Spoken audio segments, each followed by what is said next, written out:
Bienvenue dans le 1945, voici le sommaire. 15 août 2018, c'était hier mercredi. Au Bénin, la journée a été marquée par deux événements, l'Assomption chez les chrétiens catholiques et la fête de l'IAM chez la communauté Marie. Retour sur les différentes célébrations dans quelques instants. Insalubrité au marché international de Dantokba, les sachets plastiques déjà utilisés gagnent de l'espace, à qui incombe la gestion des déchets dans ce haut lieu d'échanges commerciaux. On va y répondre dans ce journal. Et puis, coup de projecteur sur les assistants sociaux, protéger et aider, c'est le leitmotiv de ces travailleurs sociaux. Gildas Glonou, un des leurs, va apporter plus de précisions sur ce métier. Merci de votre fidélité. Le 15 août, fête de l'Assomption, est aussi celle de la nouvelle IAM au Bénin. Pendant que les chrétiens catholiques se retrouvent à l'église pour célébrer la montée au ciel de la Vierge Marie, la communauté Marie se réjouit autour de l'IAM. De Savalou à Cotonou, la fête se célèbre un peu partout sur le territoire national. Marcel Arossi a fait une incursion dans certaines familles. Regardez.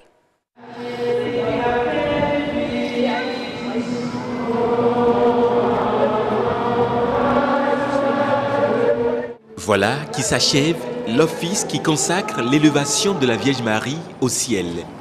Place maintenant à l'office du vin. C'est la fête de l'IAM.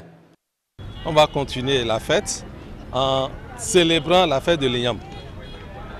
On va célébrer la fête de l'IAM. Donc tout à l'heure, on ira prendre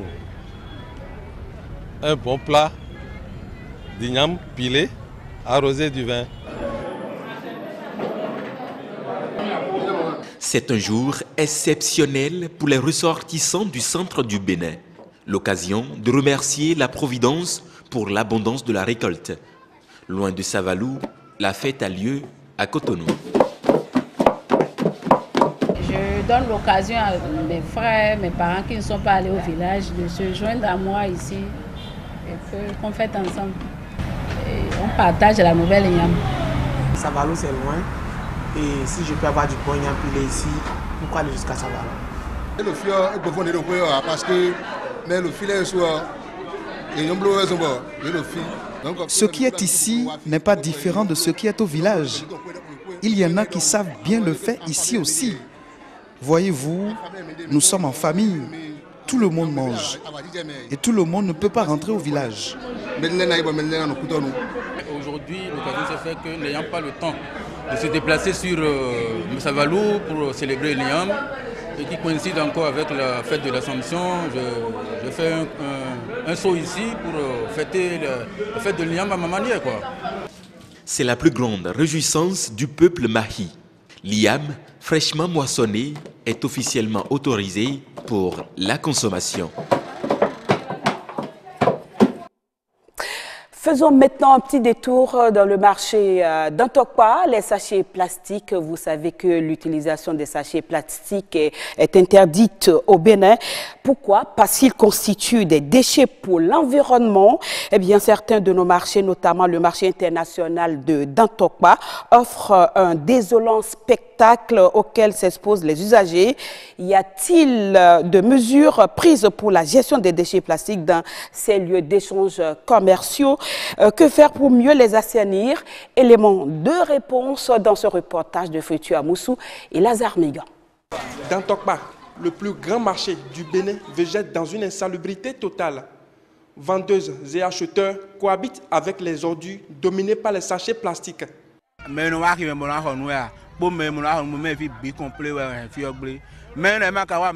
Et acheteurs et vendeurs, nous sommes tous responsables de l'état d'insalubrité de ce marché. Quand nous balayons les lieux, nous ramassons les ordures dans des paniers pour les jeter au bord de la lagune. Nous n'avons pas d'éboueurs. Malgré la clôture, les ordures sont jonchées un peu partout.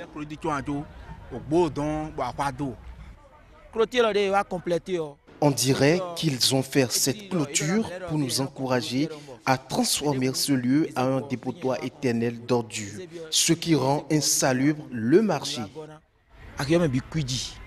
Face aux nombreux désagréments qu'occasionnent ces déchets sur l'écosystème, les mesures ont été prises pour lutter contre la commercialisation des sachets plastiques sur le territoire béninois. Il y a plusieurs ONG de collecte qui nous aident à collecter les sachets qui se trouvent dans ces différents centres commerciaux, dans ces grandes surfaces. Une fois ces sachets plastiques collectés, ces sachets sont envoyés dans des centres de recyclage. Aujourd'hui, le ministère du Cadre de Vie et Développement Durable a un partenariat avec le centre de recyclage de Tori qui récupère les sachets plastiques et qui les transforme en bâches. Et ce qui nous permet donc de nettoyer le territoire de ces ordures qui passent pratiquement 400 ans dans l'environnement avant de se dégrader. C'est pourquoi le gouvernement, ayant pris la mesure de la situation, a opté pour des sacs réutilisables comme les sacs en tissu ou des sacs biodégradables qui vont se dégrader très vite dans l'environnement et qui ne vont pas laisser des impacts. Les usagers déplorent les conditions d'installation dans ce marché. Il n'y a aucun hangar dans ces lieux. De l'autre côté, il y a un emplacement pour les motos à 2 roues. Plus tard, c'est devenu un garde-véhicule. On vient d'apprendre qu'on sera déguerpi de cet endroit. Pourtant, nous payons nos taxes. Les sachets là, c'est ça qui donne la pollution dans tout le marché. On ne sait pas comment on va faire pour que les ordures de sachets là où on va les mettre, que le marché soit propre là, on ne sait pas encore. Il faut qu'on réfléchisse parce que nous les dames là, vraiment, il reste beaucoup pour nous. Et le gouvernement va faire mollo. Un peu là, on va comprendre. L'assainissement de nos marchés permettrait aux usagers d'avoir un environnement plus sain pour une vie saine et décente. L'assistance sociale, eh bien on en parle, c'est un métier qui met les hommes en relation pour favoriser leur bien-être et leur insertion sociale. Les assistants sociaux ont l'art d'écouter, de soutenir, d'accompagner, voire d'orienter toute personne dans le besoin. Où les trouve-t-on et quel rôle joue-t-il au sein des communautés à la base? On en sait un peu plus avec Gildas Glonou. Il est assistant social, il est au micro de Patrick Adjagoudjou. Un assistant social, c'est quelqu'un qui a été formé dans une école, qui est diplômé et capable d'aider tout individu en situation difficile ou non à avoir des solutions à ses problèmes, que ce soit sur le plan social, sanitaire ou culturel.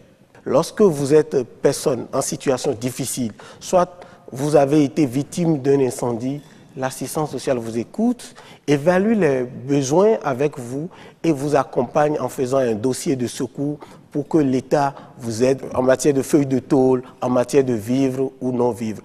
En fonction du problème qui est posé à l'assistance sociale, il agit en mettant toujours l'usager ou le client au cœur de la résolution du problème. Vous savez qu'il y a un projet qu'on appelle, un programme du gouvernement qu'on appelle ARCH, Assurance pour le renforcement du capital humain. Ce n'est que des assistants sociaux qui ont accompagné ce programme pour le ciblage des ménages extrêmes pauvres ou non extrêmes. Donc, quand l'assistant social travaille pour l'identification de ces ménages pauvres, il doit pouvoir les accompagner en matière de paquet minimum de soins, en matière de paquet minimum d'activités pour que ces personnes-là, ces ménages, puissent être relevés. On peut trouver les assistants sociaux dans les centres de promotion sociale. On peut les trouver au ministère des Affaires sociales. On peut également les trouver dans les ONG, dans le secteur privé, dans les entreprises, dans les hôpitaux. Les assistants sociaux sont même en clientèle privée. Actualité à l'étranger, en bref et en images, on parle de ce licenciement en masse, faute de rentabilité. La compagnie de minière Pan-African Resources, à 2 heures de route de Johannesburg, poursuit le dégraissage de son personnel. Déjà 1710 agents sont mis au chômage. L'or a nourri pendant des années le développement industriel de l'Afrique du Sud, mais cette ère semble aujourd'hui révolue. La baisse des cours du métal jaune, l'épuisement des réserves qui impose de creuser plus profondément la hausse des salaires des mineurs et la baisse de la productivité sont entre autres les raisons de ce licenciement massif des mineurs.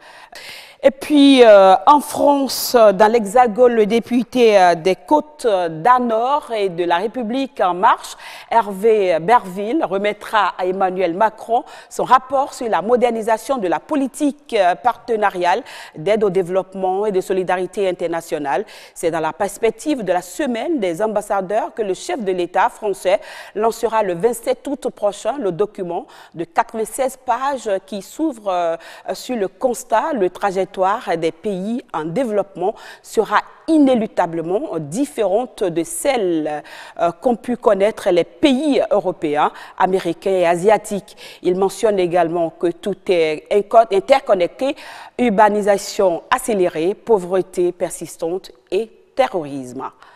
Mesdames, Messieurs, ce sera tout pour ce 1945. Merci de votre fidélité.